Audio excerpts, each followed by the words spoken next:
pessoal, tudo bem? Bom, na aula de hoje a gente vai ensinar aqui para vocês, né, a função indireta, dando continuidade aí à nossa série aí de funções de AX aqui no YouTube, né? Hoje nós estamos na letra I, então a gente vai utilizar a função indireta aqui, essa função que é bastante utilizada aí junto com várias outras fórmulas, né, para que a gente ganhe produtividade aí no dia a dia em nossas tarefas, tá bom? Hoje a gente vai mostrar dois exemplos só de como essa função pode ser utilizada.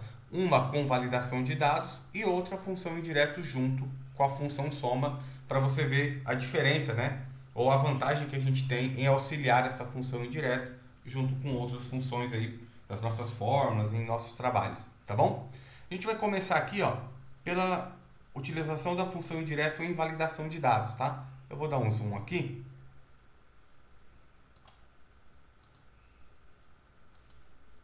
Beleza.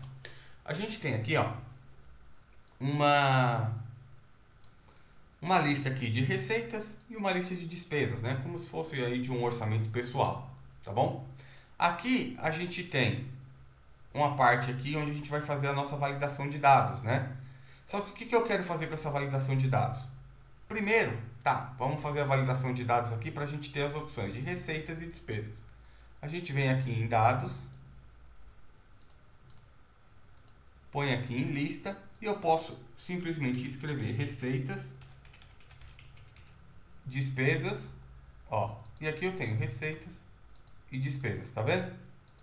Ou simplesmente, que é o que eu recomendo sempre, vir aqui em validação de dados, ao invés de escrever, para evitar erro de digitação, eu clico aqui na setinha e seleciono o meu intervalo que eu quero ter de opção ali. Pronto, ó. Então eu tenho aqui receitas ou despesas. E o que eu quero colocar aqui? As categorias.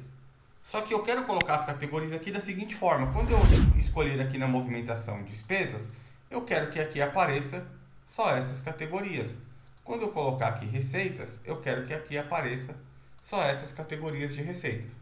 Para isso, a gente precisa da função indireta, porque se eu vir aqui em validação de dados, lista, eu não consigo selecionar essas duas colunas, ó. O Excel não deixa. Eu tenho que selecionar ou só uma linha ou só uma coluna. Então, beleza.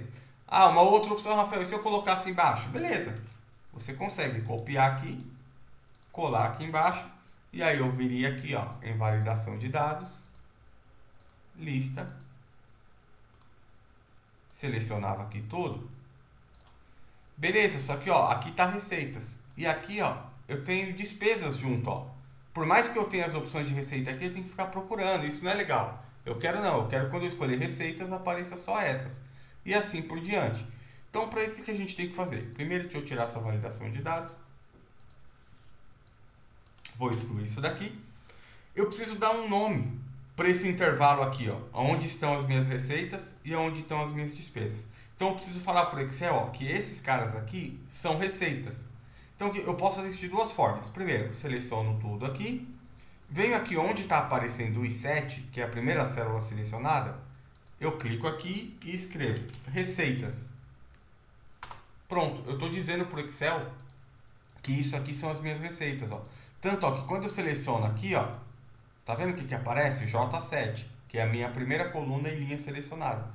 Quando eu seleciono tudo isso daqui, ó, ele já aparece receitas. Ele já entendeu que o meu intervalo de receitas é esse intervalo aqui.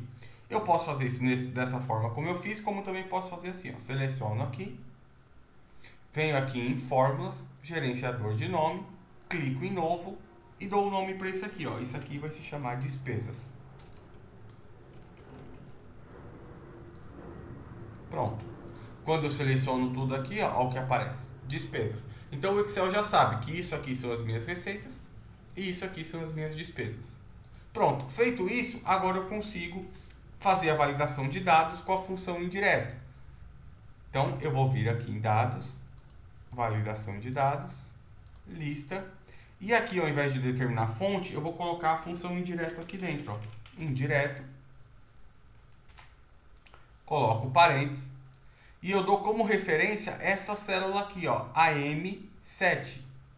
M7. Fecho parênteses. Ok. Por quê? Aqui na M7 eu só posso ter ou receitas ou despesas.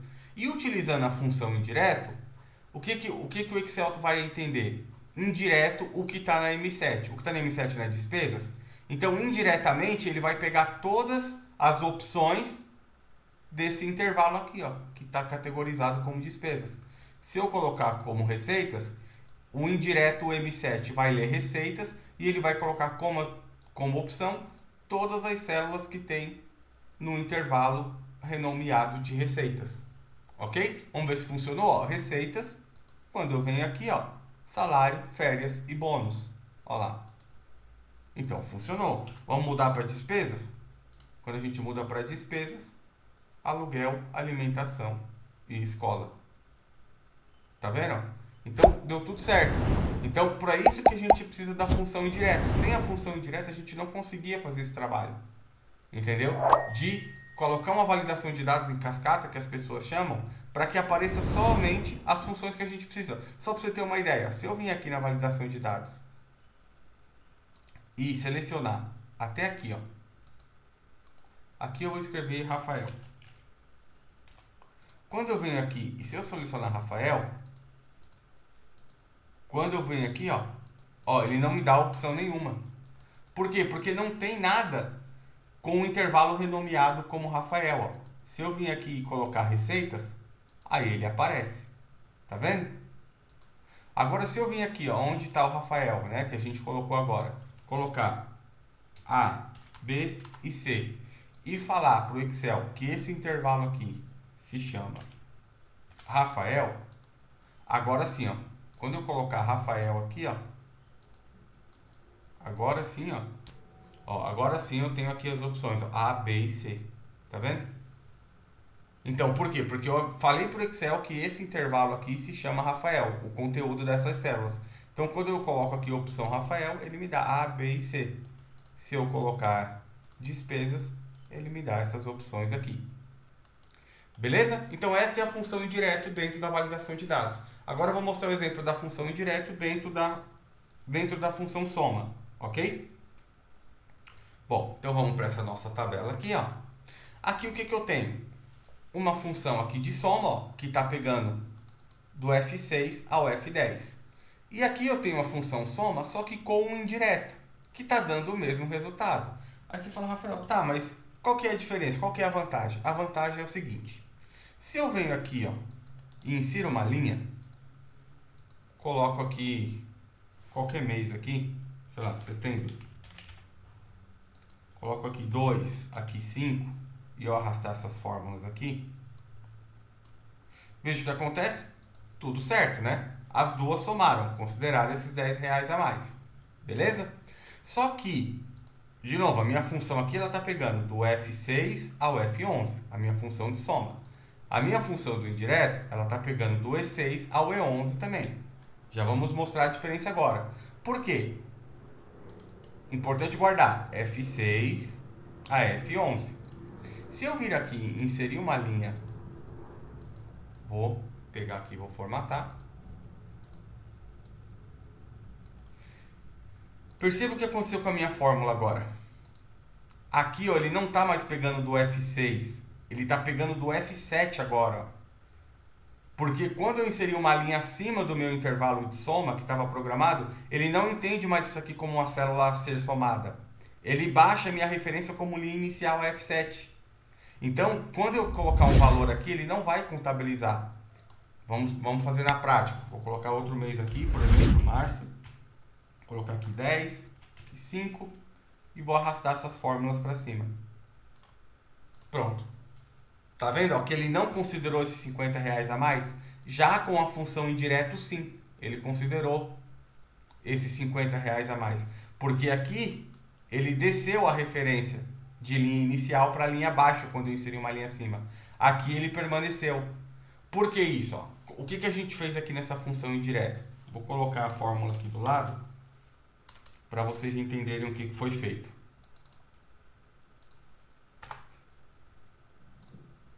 Vou colocar aqui. Isso. Dá para ler melhor.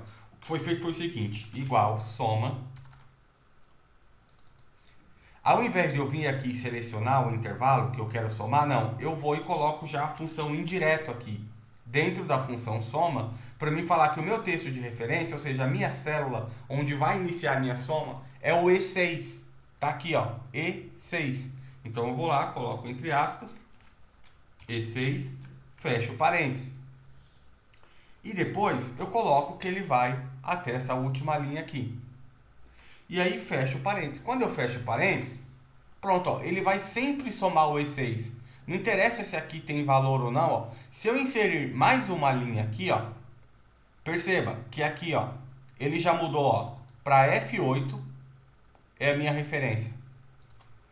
Aqui, ó, ele continua o E6, ó. Mesmo não tendo valor aqui, se eu colocar 10 reais aqui, ó, ó lá, ele somou 450.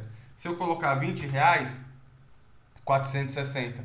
Então, essa é a importância da função indireta em soma quando você tem alguma tabela que você imagina que ela pode ser inserida linhas acima, né, do definido ali originalmente. Tá? Então, ela vai sempre manter a referência da primeira linha para poder que some todos os valores. Já com a função soma, simplesmente, se você inserir linhas acima do intervalo, você vai ter que vir aqui de novo e selecionar o intervalo novamente para que ele considere os valores acima. Ó, agora sim. Mas para você evitar esse trabalho, a função indireta pode te ajudar. Tá bom? Bom, gente, esse foi apenas 2 exemplos, né, que a gente passou aqui hoje da função indireta, com o que você pode usar, mas você pode usar ela junto com função SI, com função PROC-V. O importante é entender o conceito e onde que ela pode te ajudar, tá bem? Bom, não deixe de comentar aqui se você já utiliza essa função, se vocês utilizavam nesses exemplos que foi passados ou em outros exemplos, tá bom? Não deixe de curtir, compartilhar o vídeo, isso ajuda bastante aqui o nosso canal, tá bem? E na próxima a gente traz aí novos vídeos, tanto dessa série aí de funções de AX, como novos vídeos aqui de produtividade, de exemplos de planilhas, tá bem? Um grande abraço e até a próxima, galera.